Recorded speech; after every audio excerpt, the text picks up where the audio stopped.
Maybe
a 3-0 win over Sheffield United. How are you feeling about that result?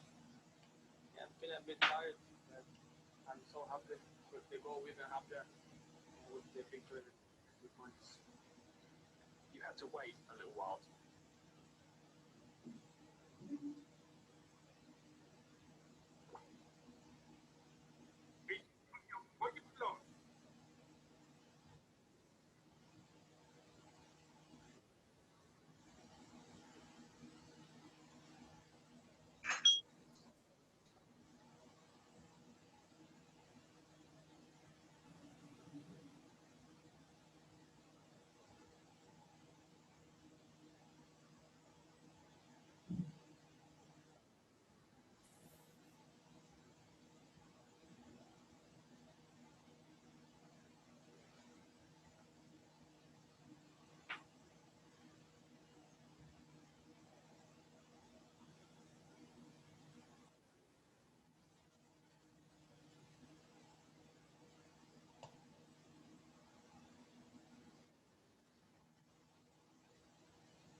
예, 질문 있어요?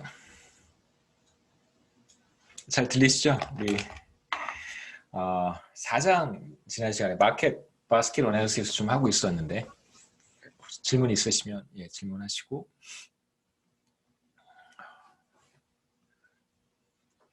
다음 주가 시험입니다. 다음 주 화요일. 예. 제가 그 이 클래스에 과거 시험 문제 같은 거 비슷하게 올려놨는데요. 그 문제 자체는 크게 다르지 않을 것 같고 다만 이제 아무래도 온라인으로 시험을 이제 봐야 되니까 주어진 시간 안에 이제 그 소스 코드를 R 소스 코드를 이제 업로드 하시면 되겠습니다. 중간 시험은 아마 과제 섹션에 제가 업로드를 할 것 같고요. 자세한 내용은 월요일 이 클래스에 월요일이나 뭐 주말에 이 클래스에 이제 업로드 하도록 하겠습니다. 질문 있어요? 시험 관련해서도 좋고 아직 뭐 시험 문제를 다 만들지 않았기 때문에 드릴 수 있는 정보가 많지는 않습니다만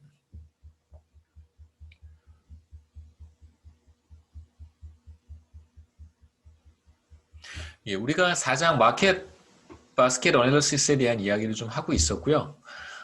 지난 시간에 이제 서포트라고 하는 개념을 소개를 했습니다. 서포트는 그냥 대충 이야기를 하면 이해하기 쉽게 우리가 설명해 보자면 어떤 상품이 그러니까 어떤 상품을 구입한 소비자들의 비율이라고 할 수 있어요. 그러니까 과연 몇 퍼센트의 소비자들이 그 제품을 구매했는가가 이제 서포트의 개념이고요.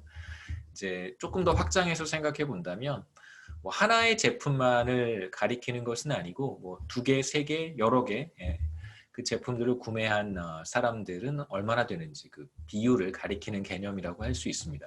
그래서 우리가 계속해서 보고 싶은 것은 confidence라고 하는 개념인데 confidence는 이제 조건부 확률이고요.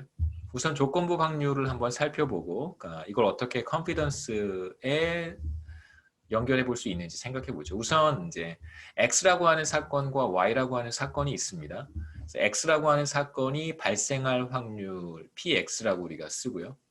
그 다음에 Y라고 하는 사건이 발생할 확률 PY. 그 다음에 이제 X와 Y라고 하는 사건이 동시에 일어날 확률 P의 XY 교집합이라고 쓰죠. 그렇죠? 뭐 그냥 상식으로 알고 계실 것 같은데 X와 Y가 서로 독립인 사건이라고 한다면 이제 교집합은 우리가 더 쉽게 표현할 수 있습니다. 그 다음에 우리의 관심사는 X라고 하는 사건이 발생했다는 전제하에서 조건 하에서 Y라고 하는 사건이 발생할 확률은 이렇게 표현하죠. 그래서 X와 Y라고 하는 사건이 모두 발생할 확률을 X가 발생할 확률로 나누어서 표현하면 이게 바로 조건부 확률입니다. 이걸 우리가 전에 봤던 아이템 셋과 이제 연결시켜 볼 수 있는데요. X, probability of X라고 하는 것은 이제 어떤 아이템 X를 구입할 확률 혹은 아이템 셋이라고 제가 표현한 이유는 이제 X가 하나의 제품이어도 괜찮고 2개 이상의 제품이어도 괜찮습니다. 뭐 삼겹살, 뭐 달걀, 뭐 우유 이렇게 해서 하나를 X라고 생각해도 괜찮고요. 삼겹살 하나만 X라고 생각해도 괜찮습니다. 그래서 예를 들면 삼겹살 하나만 생각해 본다면 삼겹살을 구입할 확률, 구입한 소비자의 비율 이렇게 생각하시면 돼요. 그러니까 마트를 방문한 소비자가 1000명이 있을 수 있는데 어느 뭐 하루 동안 그 중에 과연 몇 명이 삼겹살을 바스켓에 담았는가? 아까 이제 PX라고 생각하시면 되고요. 이게 바로 우리가 전에 봤던 서포트입니다. 그 다음에 PY는 뭐 달걀이라고 한번 해볼까요? Y가 달걀을 구매한 소비자들의 비율이라고 할 수 있고요. 마찬가지로 아이템 Y의 서포트를 의미를 합니다. 그 다음에 X 교집합 Y의 확률은 삼겹살과 달걀을 모두 구매한 소비자들의 비율이 되겠죠. 그래서 아이템 set XY의 서포트가 돼요. 다시 말씀드리지만 X는 2개 이상의 제품이어도 괜찮고 Y도 2개 이상의 제품이어도 괜찮습니다. 그래서 X, Y 이렇게 묶어놓은 건 뭐 여러 개의 제품이어도 상관없다는 것이죠. 굳이 2개를 의미하는 것은 아니에요. 자, 우리가 봤던 조건부 확률을 이렇게 표현할 수 있겠죠. 아이템 set X의 서포트 분의 아이템 set XY의 서포트 이렇게 우리가 조건부 확률을 정의해 볼 수 있습니다. 이게 바로 confidence예요.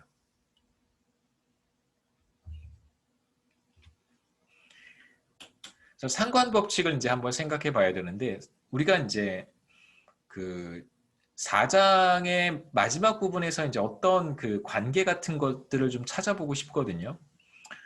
우리 이제 슬라이드에 보면 Y가 vegetables고, 예. 그러니까 뭐 채소에 해당하는 품목들이 여러 개가 있을 수 있잖아요. 이제 채소와 관련된 품목을 구입한 사람들은 어떤 것들을 구입했는가? 어떤 것들을 구입한 사람들이 채소도 구입하게 되는가? 이런 걸 나중에 이제 볼 텐데 이건 뭐 여러분이 뭐 마음대로 한번 작업해 보실 수 있을 거라고 생각합니다. 그래서 X와 Y 사이의 상관 법칙을 우리가 이렇게 조건부 확률로 표시를 하고 X를 구매했다는 조건 하에서 Y를 구매할 확률 이렇게 표현할 수 있어요. 그래서 우리가 서포트를 알면 아이템 셋의 서포트를 다 계산할 수 있으면 자연스럽게 이제 컨피던스도 계산할 수 있는데 여기서 조금 어려운 건 뭐냐면 이 상관 법칙이라고 하는 것이 정말로 굉장히 많을 수 있어요. 제가 그 얘기는 조금 이따가 다시 한번 해보겠습니다. 자, 우리가 앞에 이제 예에서 한번 돌아가 볼까요? 앞에 예 이제 이런 예를 제가 설명을 해드렸었는데, 자 이렇게 5가지 아이템이 있습니다. 1부터 5까지 5가지 아이템이 있고, 뭐 개별 품목이라고 생각하셔도 괜찮고요. 그거보다 조금 더 상위 개념이라고 생각하셔도 괜찮아요. 예를 들면 뭐 삼겹살 구입한 사람이 있을 수 있고, 그리고 뭐 소고기를 구입한 사람도 있을 수 있고, 닭고기를 구입한 사람도 있고, 여러 가지가 있을 수 있잖아요. 근데 이제 그렇게 해서 아이템별로 구분할 수도 있겠지만, 그거보다 한 단계, 한 레벨 위로 올라가면 뭐 육류 뭐 이렇게 얘기해 볼 수 있겠죠. 그렇게 조금 더 높은 상위 개념이라고 생각하셔도 좋습니다. 여하튼 5개의 아이템이 있었는데 아이템 셋 1, 2, 5를 한번 생각해 보죠. 여기에 이제 이렇게 생각하시면 돼요. 이게 바로 XY예요. XY가 1, 2, 5라는 뜻입니다. 그러니까 뭐 X가 1이어도 괜찮고, X가 1이고 Y가 2, 5여도 괜찮고요. X가 1, 2, Y가 5여도 괜찮고, 뭐 X와 Y를 구분하는 방법은 굉장히 많을 거예요. 6가지 방법을 생각해 볼 수 있는데, 상관 법칙을 만들 수 있는, 그러니까 antecedent와 consequent를 구성할 수 있는 방법은 6가지가 있을 수 있겠죠. 그래서 X에 해당하는 것이 1, 2고, Y에 해당하는 것이 5, X에 해당하는 것이 1, 5, Y가 2. 그러니까 5개의 품목만 된다고 하더라도 5개만 우리가 생각할 때 굉장히 많은 상관 법칙을 만들어낼 수 있습니다. 상관 규칙이라고 하기도 해요. 그 다음에 참고로 우리가 앞서 이그젬플에서 1, 2, 5의 서포트는 대략 0.22 정도가 됐습니다. 앞서 이제 조건부 확률에서 X 교집합 Y의 확률이 이제 0.22가 되는 거고요. 그 다음에 이제 우리가 찾아야 될 확률이 이 X, 이 확률을 알면 우리가 쉽게 상관 법칙을 이야기할 수 있습니다. 이제 문제는 뭐냐면 antecedent에 어떤 품목을 놓을 것이냐, 그건 이제 마켓 바스켓 어널리시스 하는 사람의 관심사겠죠. 원하는 걸 이제 X라고 규정하면 됩니다. 만약에 X가 1, 2고 Y가 5라면 이게 Y고 이게 X겠죠. 그렇죠? 1, 2를 구입한 사람이 5를 구입할 확률은 어떻게 계산할까? 1, 2, 5의 서포트를 이제 X에 해당하는 품목이 1, 2니까요. 이거의 서포트로 나누어 주면 됩니다. 그러니까 쉽게 말하면 1, 2, 5를 모두 구매한 소비자들의 비율이 9명 중에 2명이고요. 이걸 뭘로 나눈 거냐면 1, 2를 구매한 사람들의 비율 9분의 4로 4명이 구입을 했으니까 나누어주면 1, 2를 구매한 사람들이 5를 구매할 조건부 확률을 이제 계산할 수 있어요. 마찬가지 방식으로 이걸 6가지 제가 다 한번 해봤는데 이렇게 할 수 있다는 뜻입니다. 그래서 상관 법칙 보시면 어떤 건 1의 값을 갖기도 하고 어떤 건 뭐 비교적 작은 값을 갖기도 해요.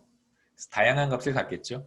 확률이니까 이제 0과 1 사이의 값을 가질 거고, 그 다음에 이제 리프트라고 하는 개념이 마켓 바스켓 어널리시스에 또 나오는데요. 리프트는 뭐 간단합니다. 여기에 그냥 PY로 한 번 더 나눠준 거예요. 그래서 X와 Y를 모두 구매한 소비자들의 비율을 뭘로 나눠주냐면 X를 구매한 소비자들의 비율과 Y를 구매한 소비자들의 비율로 나누어주면 이제 리프트라고 하는 것을 계산할 수 있어요. 그래서 각각에 대해서도 우리가 리프트를 이렇게 계산해 볼 수 있습니다. 이건 이제 제가 한번 해본 거고요. 6가지, 1, 2, 5에 대해서 6가지 상관 법칙을 만들어낼 수 있고, 뭐 6가지죠. 1부터 6가지 상관 법칙을 만들어낼 수 있고, 각각에 대해서 컨피던스도 계산해 볼 수 있습니다. 근데 우리가 이걸 직접 할 필요는 없어요. 나중에 R에서 그냥 명령어 한 2-3개 죽이면 이 작업을 다 할 수 있습니다. 문제는 뭘 하고 싶은지, 그 다음에 이걸 했을 때 나오는 결과들은 어떤 의미가 있는지, 그 다음에 이걸 어떻게 해석할 것인지, 어디에 어떻게 적용할 것인지는 사실 우리가 알고 있어야 되니까 간단한 이그젬플을 통해서 개념들을 여러분들께 설명을 해드리는 것입니다. 그래서 여기에서는 리프트의 값이 1보다 클수록 X와 Y의 상관성이 높다 이렇게 이야기를 하고요. 그 다음에 몇 가지 이제 퀘스천들을 한번 생각해 보고 이제 본격적으로 우리 코드를 한번 보도록 하겠습니다. 전자제품이 갑자기 왜 나왔죠? 앞에 예에서 고쳐놓겠습니다. 앞에 예에서 이제 3가지 질문을 한번 던져볼 수 있는데 첫 번째는 정말 모든 아이템 셋들을 다 고려할 필요가 있을까? 그러니까 마트에서 판매하는 모든 제품들, 그 다음에 그것뿐만이 아니죠. 개별 품목뿐만이 아니라 그것들의 조합도 우리가 다 생각해야 되는 거잖아요. 1, 2를 같이 구매하는 거, 1, 2, 3을 같이 구매하는 거, 2, 3을 구매하는 거. 이게 다 아이템 셋입니다. 모든 부분집합이죠. 공집합이 아닌 모든 부분집합들을 우리가 다 생각해야 하는가? 첫 번째 질문이고, 두 번째 질문은 그 다음에 아이템 셋이 3개만 되려 1, 2, 5 같은 경우 우리가 살펴봤는데 6가지 상관규칙, 상관법칙이 만들어지잖아요. 그걸 우리가 또 다 봐야 되는가? 엄청나게 많은 아이템 셋이 존재할 거고 엄청나게 많은 아이템 셋이 존재하면 엄청나게 많은 또 상관법칙이 있을 거란 말이에요. 그렇죠? 그거보다 더 많은 아이템 셋보다 더 많은 상관법칙이 있을 텐데 이걸 우리가 다 생각해야 될까? 그 다음에 3번째는 서포트라고 하는 것과 컨피던스를 모두 고려해야 되는가? 지금 컨피던스만 중요하다고 얘기한 것 같잖아요. 그렇죠? X를 구입한 사람이 Y도 구입할까? 이게 관심사라면 그냥 우리는 조건부 확률에 해당하는 컨피던스만 생각하면 되지 않을까? 이런 질문들을 한번 해볼 수 있는데 첫 번째부터 보면요. 모든 아이템 셋을 다 고려할 필요는 없습니다. 그래서 우리는 일정한 비율, 그러니까 어떤 아이템 셋의 경우에 마트를 방문한 소비자들 혹은 뭐 홈쇼핑도 상관없고 인터넷 쇼핑몰도 상관없습니다. 방문한 소비자들이 구매한 품목들 중에서 그러니까 뭐 상대적으로 1000명 중에 1명 정도가 구매한 품목 이런 것들은 사실 우리가 진지하게 고민할 필요는 없잖아요. 물론 관심 대상이 아니라고 말할 수는 없겠지만 왜냐하면 그러한 품목들의 또 트렌드도 사실 아마 기업 입장에서는 중요한 관심사가 될 수는 있을 거예요. 여하튼 이제 어느 한 시점에서 비교적 비중이 높지 않은 그런 제품들은 우리가 이제 배제할 수 있겠죠. 제품의 묶음들은 우리가 배제할 수 있을 거예요. 그래서 어떤 기준을 우리가 생각해 볼 텐데 이걸 우리가 support threshold라고 이야기를 합니다. 어떤 임계값, 그러니까 뭐 전체 소비자들 중에 한 2%만 구입을 했어요. 뭐 그 정도는 우리가 보지 않겠다는 거죠. 2% 미만 혹은 뭐 3% 미만은 뭐 고려하지 않겠다. 이런 이제 기준을 제시할 수 있습니다. 다 고려할 필요가 없다는 거고요.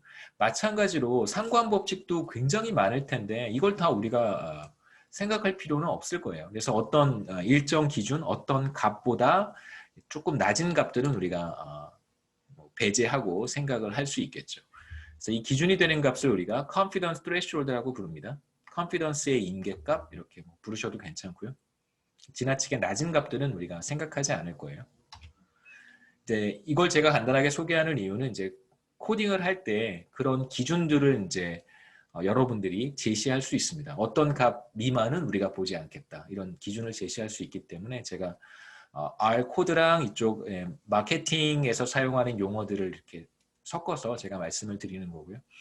세 번째는 서포트와 컨피던스를 사실 모두 보는 게 좋습니다. 왜냐하면 컨피던스만 봐도 괜찮은데 그럴 때 우리가 잘못된 해석을 할 수도 있어요. 왜냐하면 보시죠.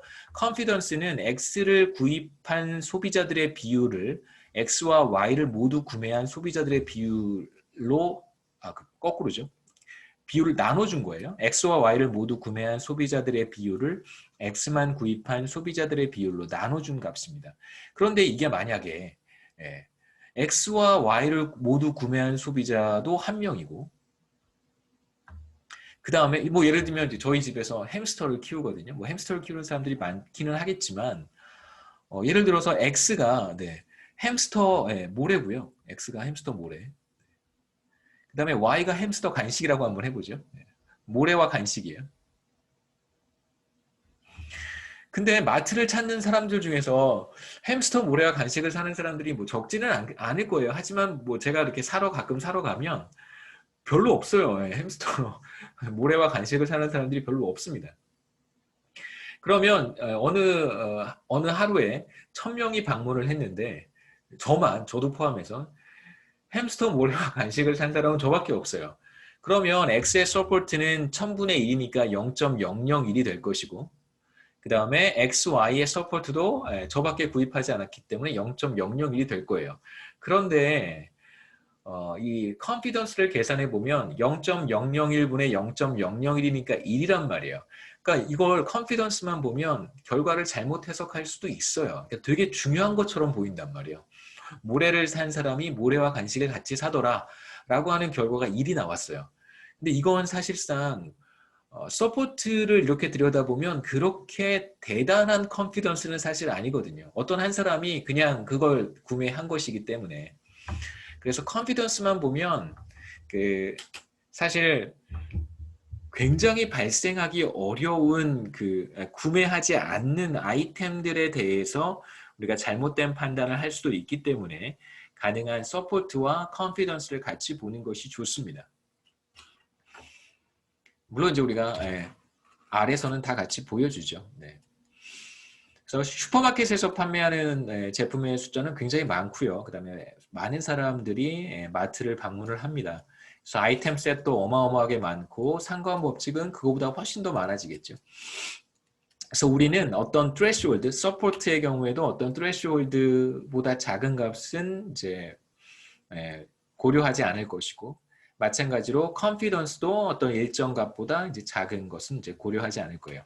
앞서 이 세 번째 퀘스천 다시 한번 돌아가 보면 우리가 어떤 일정 값보다 작은 서포트를 배제해 버리면 예를 들어서 0.1%면 너무 작으니까 이런 것들을 다 배제해 버리면 이런 결과들은 우리가 이제 얻지 않게 되겠죠. 얻을 수 없을 거예요. 이미 이제 데이터를 정리할 때 이런 결과들을 이런 뭐랄까요? 이런 바스켓들은 사실상 우리가 고려하지 않기 때문에 컨피던스가 이렇게 나오는 경우는 사실 우리가 배제할 수 있습니다. 그래서 마켓 바스켓 어널리시스를 두 가지로 요약을 해보면 우선 서포트 threshold를 충족하는 아이템 셋들을 찾는 거예요. 쉽게 표현하면 비교적 많은 사람들이 구매하는 제품들만 보겠다는 것이죠. 잘 구매하지 않는 품목들은 미리 우리가 제거를 하고요. 두 번째는 이제 컨피던스를 찾는 건데 마찬가지로 그 관계가 약한 것들은 뭐 보지 않겠다는 거예요. X를 구매한 사람들 중에 극히 일부만 어떤 Y를 구매했다면 그렇다면 뭐 그런 상관법칙들은 우리가 보지 않겠다는 것입니다. 비교적 빈번하게 관찰되는 그런 아이템들의 관계만은 우리가 살펴보면 되겠죠. 우선은 여기서 우리가 미리 설치를 해야 되는 패키지는 A Rules라고 하는 패키지입니다. Association Rules를 줄여서 A Rules라고 해요. 그 다음에 나머지 뭐 A Rules Wiz라든가 뭐 이런 것들은 뭐 여기서 중요한 건 사실 이 두 가지 패키지인데요. A Rules Wiz는 이제 그림을 그릴 때 필요한 패키지여서 이건 나중에 제가 나오면 그때 다시 한번 말씀을 드리겠습니다. 우선 A Rules 패키지를 인스톨 하시면 돼요.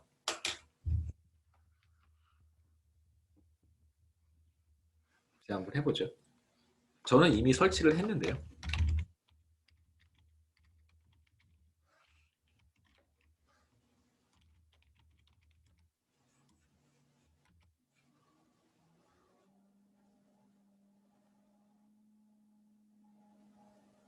예, 잘 됐고요. 그 다음에 불러오면 되겠죠.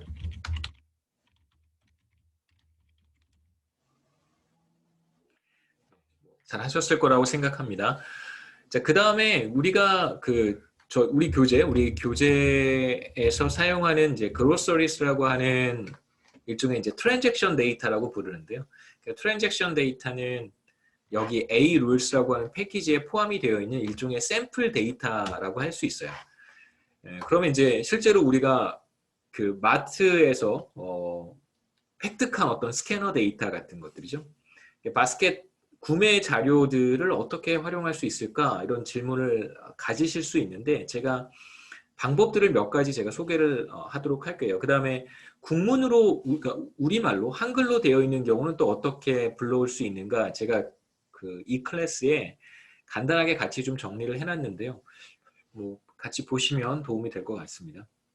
자, 우선 grosseries라고 하는 이제 트랜잭션 데이터를 가지고 와야 됩니다. 이렇게 해서 불러오면 되겠죠. 예, 데이터, groceries. 그래서 패키지를 설치를 하면 grosseries라고 하는 데이터를 이렇게 가지고 올 수 있어요. 그래서 보시면 이렇게 생겼습니다. 뭐 쉽게 여기에서 바로 볼 수는 없는데 이걸 볼 수 있는 좋은 방법은 이렇게 하는 거죠. 예, inspect를 사용하시면 돼요.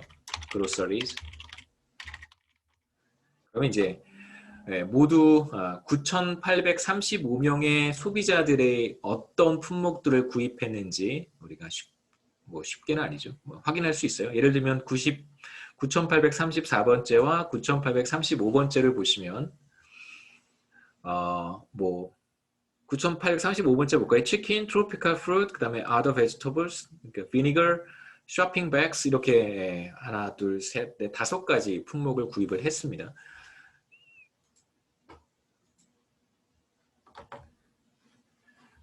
그 다음에 이제 디멘전을 한번 확인해 보는 건데요. 디멘전 우리가 전에 한번 봤었습니다.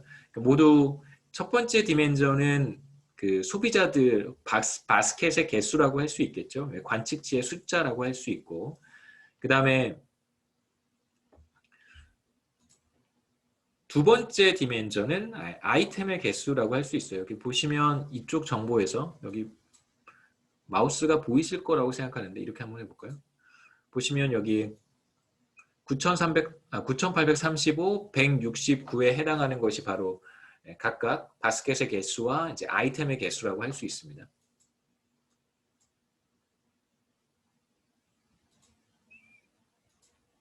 한번 해보죠. dim grosseries라고 하면 이제 9835,169 이렇게 나오고요. 그 다음에 이제 이렇게 하면 9835가 나오고 두 번째는 169가 나오겠죠. 이렇게 해볼 수 있습니다. 그래서 여기서 169는 이제 아이템의 개수예요. 그러니까 어떤 제품들 169개의 제품들이 있다 이렇게 생각하시면 되고, 그 다음에 이제 9,835명이 스토어를 방문했다, 그로서리 샵을 방문했다 이렇게 생각하시면 되겠죠. 간단하게 우리가 했던 내용이고, 그다음에 디멘전이라고 하는 함수는 지금 전에 한번 제가 말씀을 드린 적이 있습니다. 어떤 그 뉴메릭 벡터를 매트릭스의 형태로 변형할 때 사용할 수 있어요. 그래서 3x3 매트릭스로 변형할 때 이제 차이점은 이런 것이죠. 쓸 때는 1, 2, 3, 4, 5, 6, 7, 8, 9로 되어 있는 뉴메릭 벡터를 3x3의 매트릭스로 바꾸고 싶다면 이제 이렇게 쓰여진다는 거, 이렇게 쓴다는 거예요. R은 그 위에서 아래쪽으로. 그러니까 5x2도 지금 이게 9개니까 5x2는 안 되겠네요. 10가지라고 한번 해보죠. 10개의 원소를 갖는 뉴메릭 벡터의 경우 만약에 5 곱하기 2 매트릭스를 만들고 싶다면 이렇게 만들어질 거라는 거예요. 1, 2, 3, 4, 5 하고 6, 7, 8 이렇게 만들어질 거라는 것이죠. 이렇게 세로 방향으로 첫 번째 컬럼 다 쓰고 두 번째 컬럼 쓰고 이런 세로 방식으로 쓰여진다는 거 제가 한번 말씀드린 적이 있습니다. 그 다음에 이제 어떤 것들이 들어있는지를 확인하는 좋은 방법은 이제 inspect를 쓰시면 되고요. 인스펙트를 통해서 이제 트랜잭션 데이터를 확인해 볼 수 있습니다. 한번 보시면 그로서리의 어떤 그 클래스를 확인하고 싶다.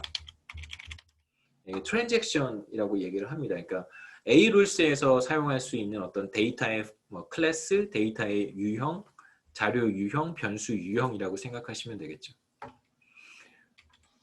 그 다음에 이제 실제로 어떻게 트랜잭션 데이터를 만들 수 있을까가 이제 관심사이기도 해요. 어떤 주어진 데이터가 만약에 엑셀 파일로 주어져 있다면 그걸 이제 우리가 데이터 프레임으로 변환하고 변환된 데이터 프레임을 다시 트랜잭션 데이터로 변형하는 건 제가 조금 이따가 한번 말씀을 드리겠습니다만 여기에서는 정말 매뉴얼하게 트랜잭션 데이터를 한번 만들어 보는 건데요.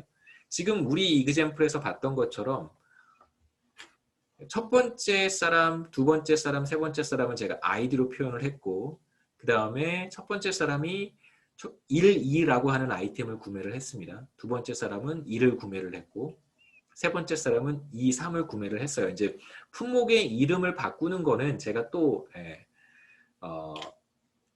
다음 슬라이드에서 말씀을 드리고요. 여기서는 이제 품목이 번호로 되어 있는 경우를 한번 생각해 보겠습니다. 만드는 방법은 굉장히 간단해요. 보시면 이렇게 하면 됩니다. 그러니까 문자열을 하나 만들어 주는 거예요. 이렇게 해서 이제 문자열을 하나 만드는 것입니다. 그래서 my 데이터를 한번 보시면 자, 이렇게 되어 있어요. 1 구분 기호가 이제 구분 기호가 그 엔터가 되는 것이죠. 줄 바꿈이 이제 구분 기호가 되어 있어요. 그래서 1, 2 구분하고 그 다음에 1, 그 다음에 구분하고 2, 3 이런 식으로 이제 문자열의 형태로 입력을 한 다음에 자 이것을 이제 다른 방식으로 이제 표현을 해야 됩니다. 여기에선 이제 write라고 하는 함수를 써서요.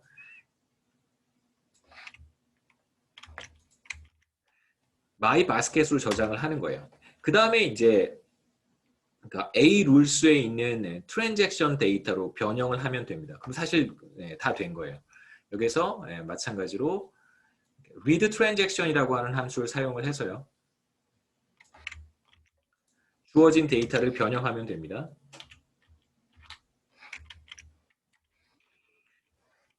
변수 이름을 뭐라고? trans라고 했네. trans.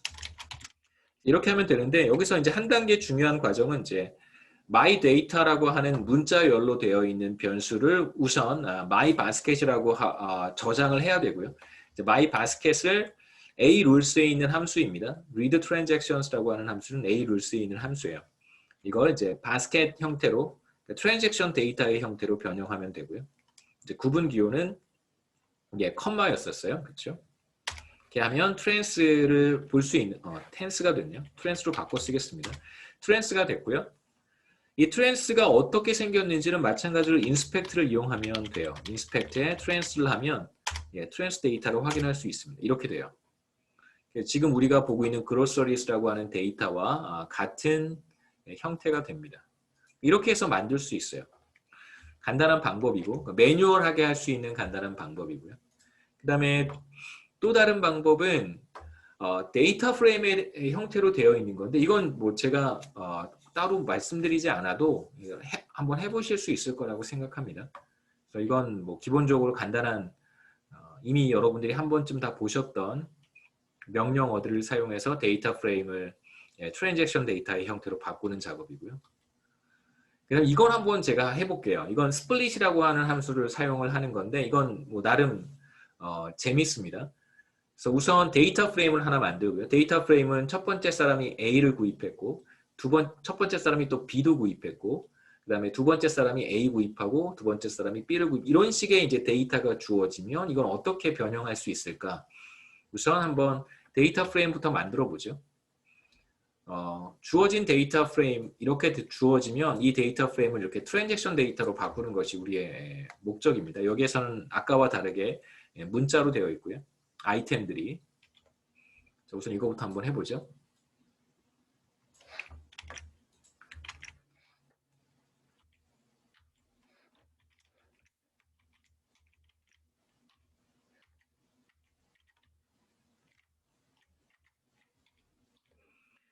id와 item 두 개의 변수로 이루어져 있는 이제 데이터 프레임을 만들어서 my data를 만들었습니다. 보시면 이제 첫 번째 사람이 A 구입하고 첫 번째 사람이 B 구입하고 id2가 A 구입하고 id2가 B를 구입하고 이제 이런 의미예요.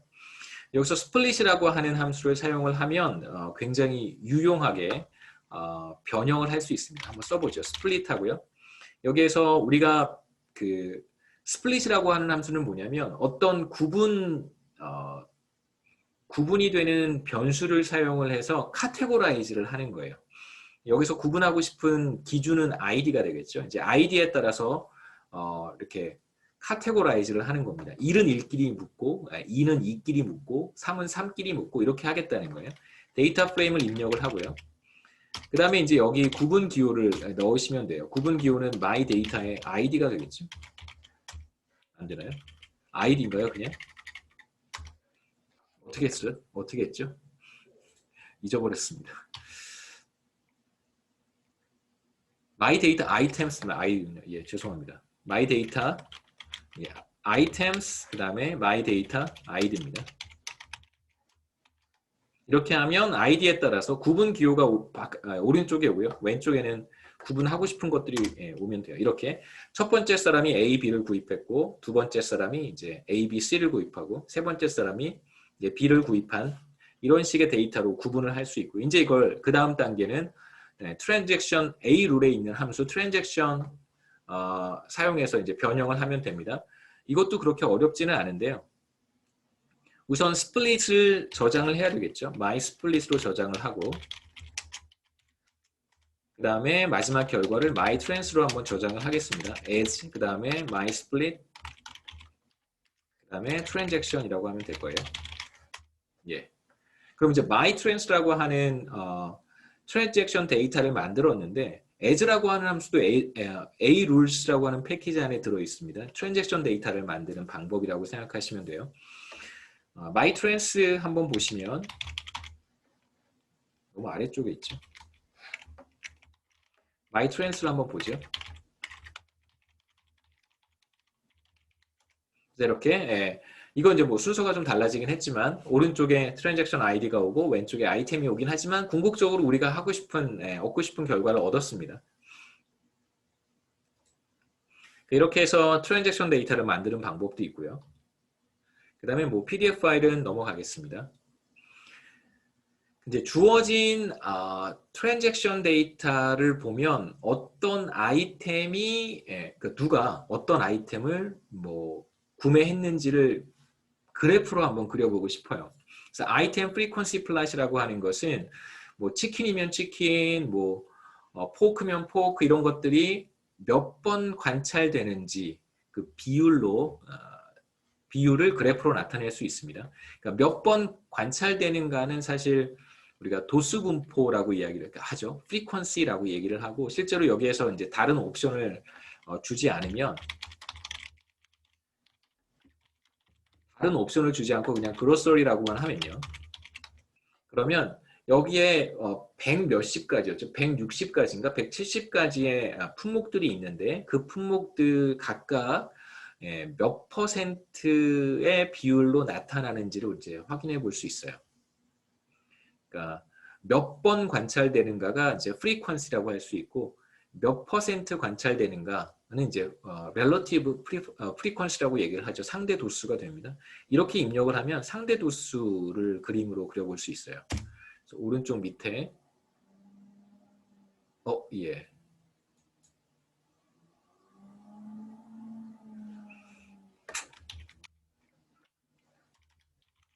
죄송합니다. 무슨 일이 벌어졌는지 잘 모르겠어요.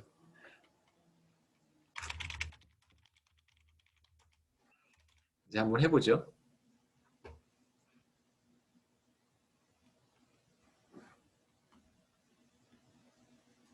예, 갑자기 네, 이해가 안 되네요. 뭐라고 있었냐면 아이템 프리퀀시 플랫입니다.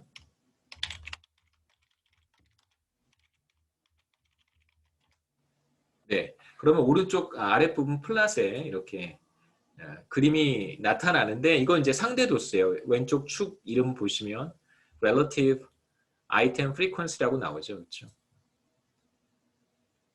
그래서 여기에서 확인할 수 있는 건 되게 많은 품목들이 이게 오른쪽에 나오고요.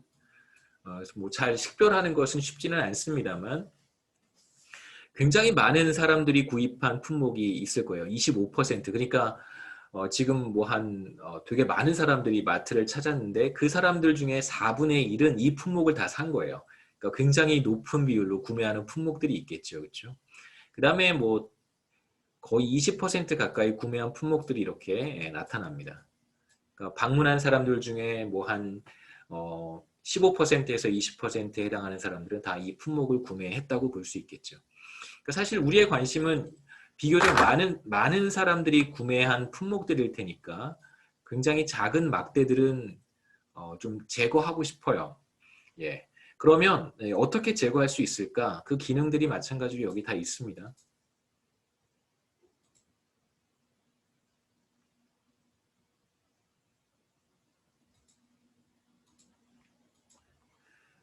옵션을 지정하면 되는데요. support라고 하고 그 다음에 뭐 한 0.1 보다 작은 값은 좀 버리고 싶다. 이렇게 하면 몇 개만 남겠죠. 너무 작은 값이니까 0.01%보다 작은 값은 버리겠다라고 한번 해볼까요? 그러면 조금 더 많아지죠. 그렇죠? 한 0.05로 해봅시다. 5% 정도. 그러면 좀 식별할 수 있는 그런 그림들이 나타나요. 그래서 보시면 0.05보다 작은 막대기를 갖는 제품들은 나타나지 않는 것이죠. 그래서 비교적 많은 사람들이 구입한 품목이 뭔가 이렇게 해서 보면 뭐죠? 밀크인가요? 예. 홀 밀크를 제일 많이 구매를 했고 이건 뭐 한국 데이터가 아니니까 아마 그럴 거예요. 유제품들이 많겠죠. 그렇죠? 예. 그 다음에 모르겠습니다. 뭐 더메스틱 엑스인가요? 아니면 번스겠죠. 빵도 많이 구매를 하는 것 같고 그 다음에 바를드 워런지 소단지는 잘 모르겠습니다. 소단지 바를드 워런지 그 다음에 많이 구매하고 이렇게 우리가 쉽게 그림으로 확인해 볼 수 있죠. 우리 교재 코드에서는 몇 가지 이렇게 데코레이션을 좀 해서 보시면 뭐 이렇게 옵션들을 좀 집어넣고 색깔도 뭐 바꾸고 그러면 이런 그림도 그려볼 수 있을 거예요. 훨씬 더 좋죠. 보기도 좋고 왜냐하면 아이템의 이름이 비교적 길잖아요. 그래서 이렇게 가로축으로 뻗은 막대 그래프를 그려보는 것이 조금 더 좋을 거라고 생각은 됩니다. 기본적으로 뭐 같은 결과고요. 그 다음에 이제 이어지는 코드는 우리가 하고 싶은 작업은 일단 하고 싶은 작업부터 말씀을 드릴게요. 하고 싶은 작업이 뭐냐면 이 품목들의 레벨을 한번 보고 싶은데요. 아이템 인포를 한번 확인해 보죠.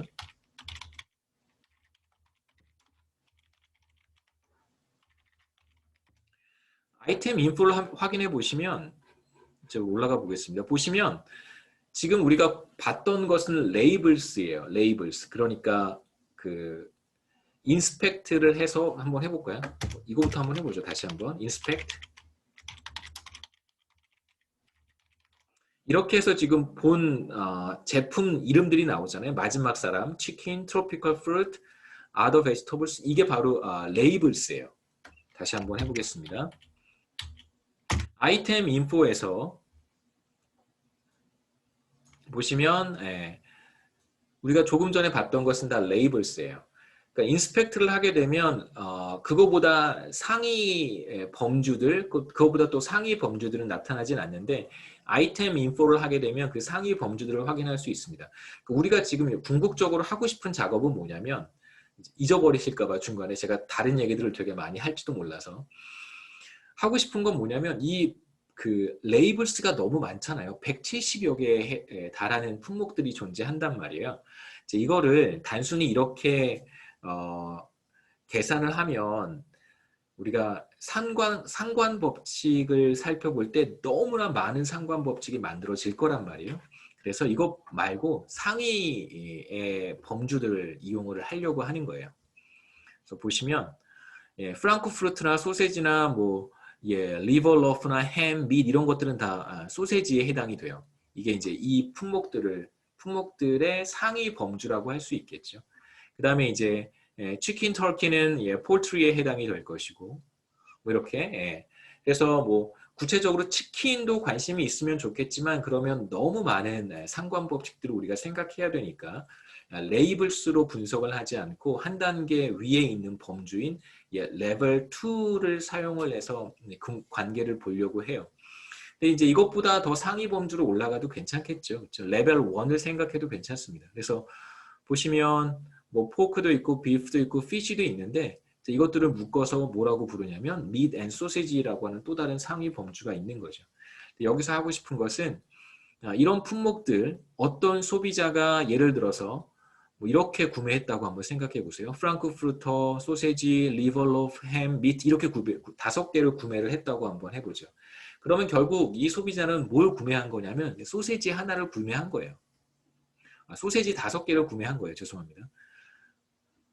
그러니까 레벨 2로 생각해 보면 이제 하나의 아이템이 되는 것이고 이 하나의 아이템을 5개 구매한 게 되겠죠. 이렇게 우리가 분석을 하겠다는 것입니다.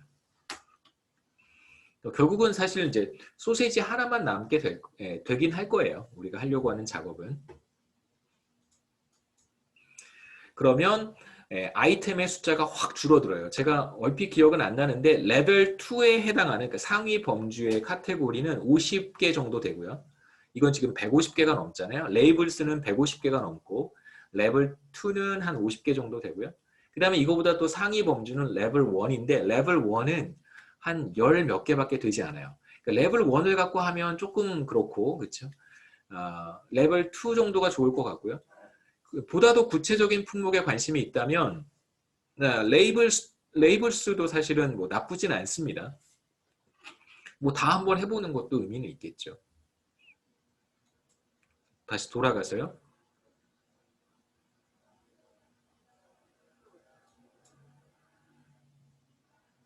예, 보이시죠? 네. 자, 아이템 인포 우리가 확인을 했습니다. 여기서 아이템 인포 확인을 했고요. 볼 수 있습니다. 쭉 똑같은 내용이고요. 근데 이제 아까 우리가 하고 싶은 작업은 레이블스에서 레벨 2로 다시 이제 재구분을 하고 싶은 거예요. 더 큰 범주로 구분을 하는 것이 목적이고요. 그 다음에 나오는 내용들은 이걸 얘기를 하는 게 좋을까요? 어떨까요? 이거는 그러니까 지금 조금 전에 했던 간단한 이그젬플 있잖아요. 첫 번째 사람은 A와 A, B를 구매하고 두 번째 사람은 A를 구매하고 세 번째 사람은 뭐 B, C를 구매하고 이제 이런 이그젬플을 우리가 만들었었는데 지금 이제 그 데이터는 사실 보시면 myTrans라고 하는 데이터였단 말이에요.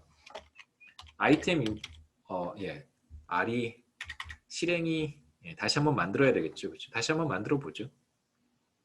그러니까 R이 셧다운 되면서 다시 한번 만들어 보겠습니다. 이렇게 해서 이제 my 데이터를 만들었고요. 그 다음에 스플릿 했습니다. my split 해서 my data item 그 다음에 my data id 해서 my split을 만들었고요. 그 다음에 마지막으로 my trans는 as my split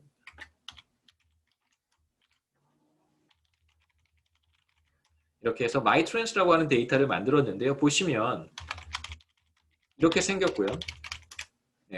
그 다음에 아이템 인포를 보면 여기에는 상위 범주가 없죠. 왜냐하면 우리가 만든 데이터니까요. 한번 보시죠. 여기는 그냥 레이블스밖에 없어요. A, B, C라고 하는 이제 레이블스밖에 없습니다. 그럼 이제 여기에 우리가 상위 범주를 한번 덧입혀 보고 싶잖아요. A가 만약에 이제 밀크라고 하면 밀크로 바꾸고 싶고, 그 다음에 B가 뭐였죠? B가 버터라고 하면 이제 버터로 바꾸고 싶고, 그 다음에 C가 비어라고 하면 이제 비어로 바꾸는 작업도 우리가 할 수 있고요. 그 다음에 이제 밀크나 버터는 뭐 유제품이니까 뭐 데어리라고 우리가 한번 불러보죠. 데어리고 뭐 비어는 베버리지인지는 잘 모르겠지만 뭐 드링크 뭐 베버리지라고 불러보죠.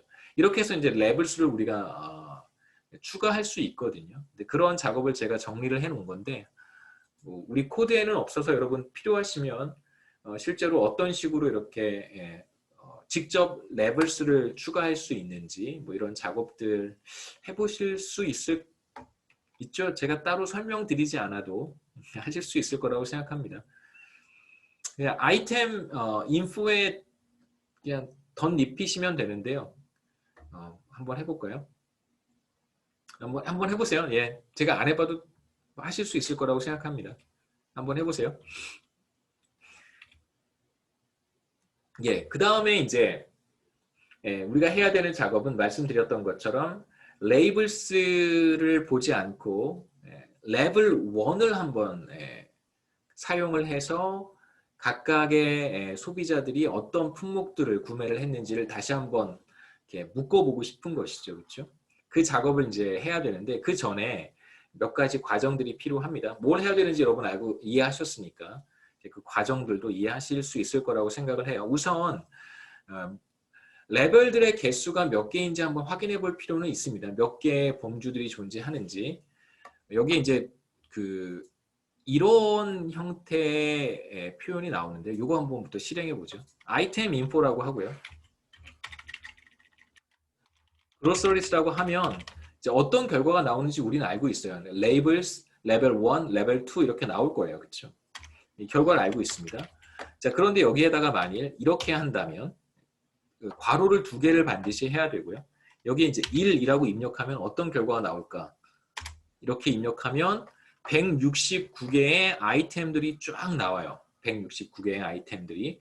왜냐하면 아이템 인포를 입력했을 때 첫 번째 있었던 것이 바로 레이블스거든요. 비교해 보시죠. 그냥 아이템 인포라고만 하면 첫 번째 오는 것이 바로 169개에 해당하는 레이블스였어요. 그렇죠? 예. 자, 그러면 첫 번째 해당하는 레이블스를 불러오는 방법은 2가지가 있는데 이렇게 해서 불러올 수도 있고요. 다시 한번 해볼까요? 이렇게 해서 괄호 하나를 써서 불러오는 방법도 있고 이렇게 하면 똑같이 불러올 수 있습니다. 이런 방법이 하나 있고 또 하나의 방법은 뭐냐면 괄호를 2개 쓰는 거예요. 2개 써서 불러올 수... 죄송합니다. 괄호를 다시 해볼게요. 괄호를 이렇게 2개를 써서 불러올 수도 있어요. 차이점은 뭐냐면 괄호를 2개를 쓰면 이게 이제 뉴메릭 벡터가 되는 거예요. 한번 보시죠. 클래스라고 하고요. 괄호를 2개 썼을 때 어떤 클래스가 되는지 이 경우에는 클래스가 캐릭터겠죠. 그렇죠? 이건 문자니까 문자로 되어 있는 벡터가 돼요. 괄호를 하나 쓰면 어떻게 되냐면 이건 어떻게 될까요? 그냥 트랜잭션 데이터가 되는 거예요. 데이터 프레임, 여기서는 데이터 프레임인데 트랜잭션 데이터의 형태가 되는 것입니다. 그러니까 괄호를 2개 쓰면 우리가 벡터를 뽑아낼 수 있어요. 숫자로 되어 있는 벡터를. 그러니까 벡터를 뽑아내고 싶을 때는 괄호를 꼭 2개 써야 된다는 것만 기억하시면 되겠습니다. 그래서 여기에서는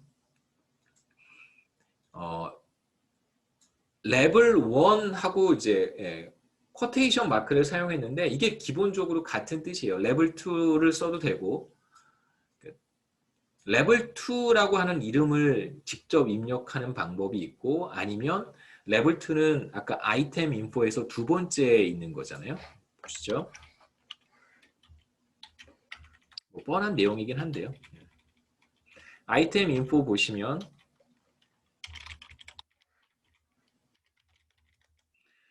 첫 번째 레이블스가 있고 두 번째 레벨 2가 있고 세 번째 레벨 1이 있어요. 이게 2번째에 해당하는 변수의 이름이니까 이렇게도 불러올 수 있습니다.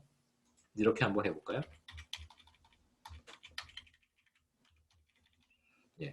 괄호를 이제 2개를 하고 2라고 하면 레벨 2가 문자 벡터의 형태로 이렇게 나타날 거예요. 모두 55개의 범주들을 갖습니다. 당연히 행의 개수가 169개니까 중간중간에 겹치는 게 되게 많겠죠. 소세지 이렇게 나오는 거예요. 아까 보셨던 아이템 인포에서 보셨던 이 정보가 그대로 이렇게 다 이렇게 나오는 겁니다. 이것만 뽑아서 문자 벡터의 형태로 보여주는 거예요. 그래서 이렇게 입력해도 괜찮고 이렇게 입력해도 괜찮습니다. 2라고 하지 않고 레벨 2라고 해도 되는 거예요. 변수의 이름을 직접 지정을 해도 결과는 똑같습니다. 그 얘기를 이제 좀 길게 여기 적어놨는데요. 참고해서 보시면 좋을 것 같습니다. 그래서 중요한 사실은 이렇게 입력하는 건 다 똑같고요. 첫 번째 변수 id 뽑아오는 방법은 이렇게 우리가 지금 봤던 이 데이터 프레임에서 이렇게 불러오는 이 데이터 프레임에서 이 세 가지 방법은 동일하고요. 첫 번째 1이라고 해서 첫 번째 변수를 벡터의 형태로 불러오라는 뜻이고 이름을 지정해도 괜찮고요. 아니면 직접 이렇게 데이터 프레임의 경우에는 달러 표시하고 변수 이름을 지정을 하면 그대로 불러올 수 있겠죠. 하지만 이렇게 쓰면 얘기가 완전히 달라집니다. 이렇게 쓰면 이건 이제 숫자 혹은 문자 벡터가 되는 거고요. 이거는 데이터 프레임의 형태로 나오게 돼요. 두 개는 기본적으로 다릅니다. 그래서 주어진 결과를 어떻게 활용할 것인가 하는 것은 그 이제 변수의 어떤 클래스라든가 타입에 따라서 사용할 수 있는 함수가 조금씩 달라지니까 조금 이제 조심할 필요는 있어요. 참고하시기 바랍니다. 이제 우리가 하고 싶은 것은 뭐냐면 160 아이템 인포는 기본적으로 169개의 행을 가지고 있으니까 그 중에 레벨 2만 뽑아서 범주의 개수만을 얻고 싶어요. 무슨 뜻이냐면 지금 이게 155개의 뭐랄까요?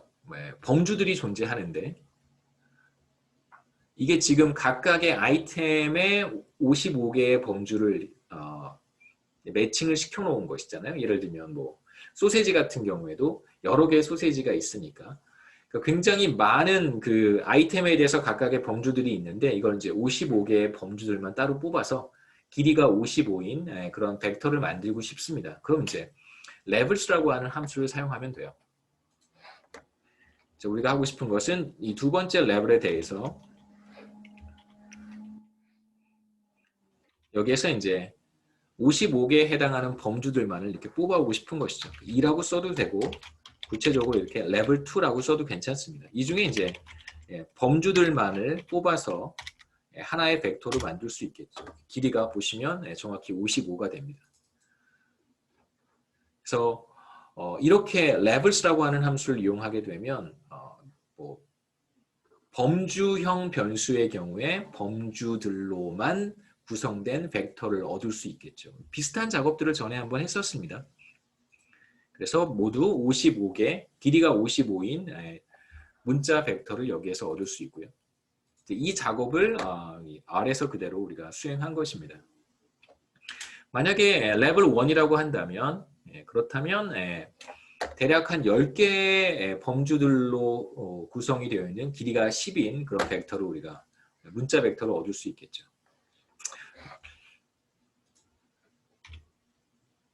같은 작업이기 때문에 그냥 스킵하겠습니다.